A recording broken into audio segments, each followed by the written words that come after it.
നമ്മുടെ ജീവിതത്തിൽ പലപ്പോഴും വഴി തിരിച്ചറിയാൻ പറ്റാതെ വണ്ണം പലപ്പോഴും നാം ഭാരപ്പെടാറുണ്ട്. നമുക്ക് മുമ്പോട്ടുള്ള കാര്യങ്ങൾ എപ്രകാരമാണ് പോകുന്നത്, എങ്ങനെയാണ് ഒരു ആലോചന നമുക്ക് പ്രാപിക്കാനായിട്ട് പറ്റുന്നതെന്ന് പലപ്പോഴും നമ്മുടെ ജീവിത സാഹചര്യങ്ങൾ കൊണ്ട് കുഴഞ്ഞ് മറിയാറുണ്ട്. എന്നാൽ ദൈവത്തിൻ്റെ തിരുവചനം ഇപ്രകാരമാണ് പറയുന്നത്.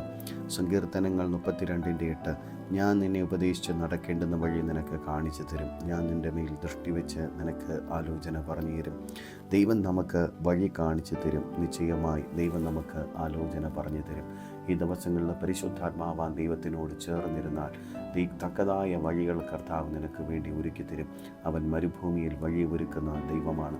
നമ്മുടെ ജീവിതത്തിലുള്ള വഴികൾ അടച്ചു കളയുവാൻ പിശാച് ശ്രമിക്കുമ്പോൾ ദൈവം നമുക്ക് വേണ്ടി വഴികളെ തുറന്നു തരും. ആയതിനാൽ ഈ നല്ല ദിവസം നീ ഭാരപ്പെട്ട് നിരാശപ്പെട്ട് തളർന്നു പോകരുത്.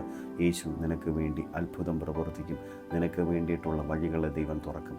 നിനക്ക് തക്കതായ ദൈവിക ആലോചനകളെ ദൈവം തന്ന് ഈ ദിവസങ്ങളിൽ നടത്തും. ധൈര്യത്തോടെ ഇരിക്കുക. യേശു നിന്നെ സ്നേഹിക്കുന്നു. God bless you.